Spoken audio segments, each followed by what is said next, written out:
Delhi NCR में भूकंप के तेज झटके अब से थोड़ी देर पहले फिर महसूस किए गए। नेपाल में भूकंप का एपिसेंटर था, केंद्र था।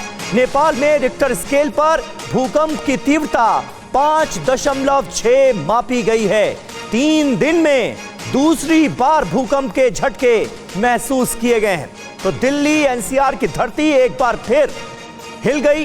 3 दिन में दूसरी बार भूकंप के झटके महसूस किए गए हैं। नेपाल में इसकी तीव्रता काफी ज्यादा थी।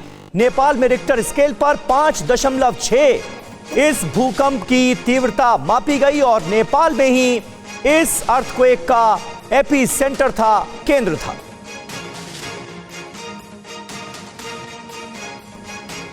और इसी से जुड़ी एक और बड़ी खबर ये आ रही है कि दिल्ली, नोएडा, गाजियाबाद में महसूस किए गए हैं तेज झटके। भूकंप के बाद घरों से बाहर निकल गए हैं लोग।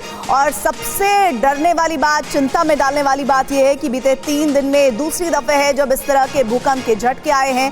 और दिल्ली, नोएडा, गाजियाबाद में ये भूकंप के झटके महसूस किए गए हैं जो काफी तेज थे।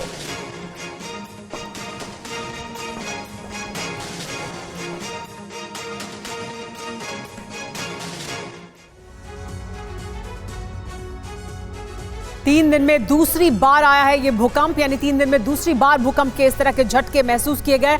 आपको बता दें कि पहले 6 नवंबर 2023 को भूकंप के झटके महसूस किए गए थे। तो सबसे पहले 6 नवंबर को महसूस किए गए हैं आज, लेकिन उससे पहले 3 नवंबर को भी भूकंप आया था और तब वक्त था 11:32।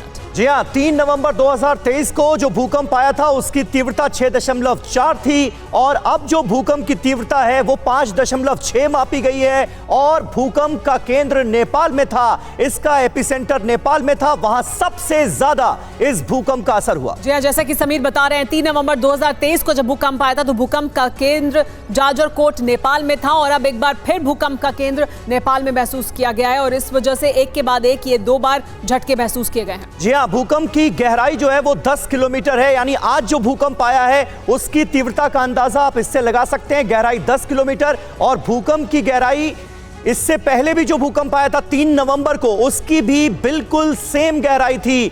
10 किलोमीटर नीचे इस भूकंप का एपिसेंटर था। तो ये अपने आप में महत्वपूर्ण है। बार बार ये क्यों हो रहा है, ये हम सब के लिए चिंता का सबब है। हमारे 2 संवाददाता इस वक्त हमारे साथ दिल्ली से मौजूद हैं, पीयूष पांडे और अभिजीत ठाकुर भी। पीयूष, सबसे पहले मैं आपके पास आऊंगा, क्या वजह बता पा रहे हैं सिस्मोलॉजिस्ट, आखिर किस वजह से बार बार दिल्ली एनसीआर में भूकंप के झटके महसूस किए जा रहे हैं? और खास बात ये, पिछले 3 दिनों में जो भूकंप आया एपिसेंटर नेपाल ही है।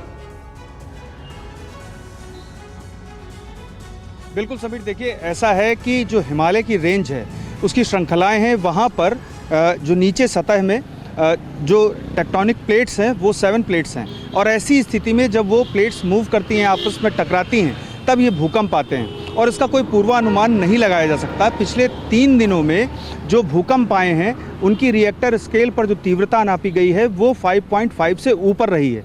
जो 3 नवंबर को जो भूकंप आया था रात में, देर रात, वो 6.4 था और आज जो भूकंप आया है जिसका केंद्र नेपाल ही है उसका 5.6 तीव्रता नापी गई है। इसकी वजह सिर्फ इतनी है कि वो पर्वत श्रृंखला के नीचे जो टेक्टोनिक प्लेट्स हैं वो आपस में टकराती हैं और इससे एनर्जी रिलीज होती है।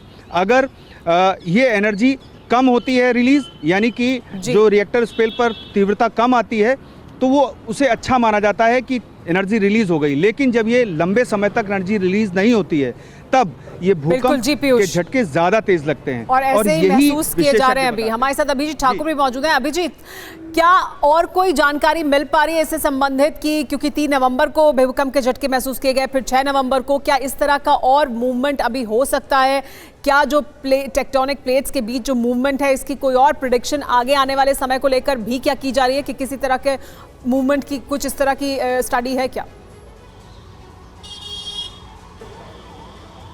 देखिए, विशेषज्ञों के मुताबिक इस बात का अंदाज़ा लगा पाना बहुत मुश्किल है कि कितना फ्रिक्वेंटली भूकंप के झटके आते हैं। हफ्ते में 2 बार आना चिंताजनक स्थिति ज़रूर है। दिल्ली के कनॉट प्लेस में इस वक्त मैं मौजूद हूं और जब भी भूकंप के झटके महसूस किए जाते हैं, लोग अपने बिल्डिंग से बाहर कुछ देर के लिए निकल जाते हैं। आप देख सकते हैं सामने तस्वीरें, और क्यों निकलते हैं ये भी हम आपको दूसरी तरफ की तस्वीर दिखाना चाहेंगे। यहाँ पर ये इतनी बड़ी बिल्डिंग है जो कि बिल्कुल अबेंडन कंडीशन में है। आप देख सकते हैं कि जो बिल्डिंग के हालात क्या हैं। इस तरह की बिल्डिंग के आसपास जब लोग काम करते हैं, सामने की मार्केट में तो आप देख सकते हैं कि बड़ी संख्या में लोग बाहर भी निकल गए। 15 सेकंड तक जब भूकंप के झटके महसूस किए गए, उसमें से बहुत सारे लोग हैं जिनको ये महसूस हुए। शुक्रवार की रात को जो भूकंप के झटके आए थे वो तो लोगों ने महसूस किए ही थे। उनका कहना था कि वो ज्यादा डराने वाले थे, लेकिन आज कुछ कम जरूर थे। लेकिन फिर भी एक दूसरे को लोग फोन करके हालचाल जान रहे हैं, क्योंकि देश में कई अन्य जगहों पर भी भूकंप के झटके महसूस किए गए हैं। लोग भी हमारे साथ हैं यहाँ पर, आप देख सकते हैं, बातचीत करेंगे।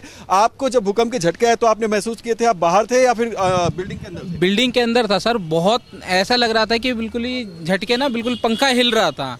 जैसे मैंने शुक्रवार को शाम को रात में जी अभिजीत, जैसा आप बता रहे हैं, बहुत जोरदार तरीके से भूकंप के झटके आए 3 तारीख को और आज 6 तारीख को जो झटके महसूस किए गए। सबसे ज्यादा चिंता की बात यह है कि ये जो भूकंप के झटके 3 दिन के अंतराल के भीतर आ रहे हैं, क्या ये इसी तीव्रता के साथ आने वाले दिनों में भी हो सकता है कि फिर से दिल्ली एनसीआर के हिस्से भूकंप से दहल जाए? इस पर सबकी निगाहें हैं। शुक्रिया अभिजीत आपका, साथी पीयूष आपका भी शुक्रिया।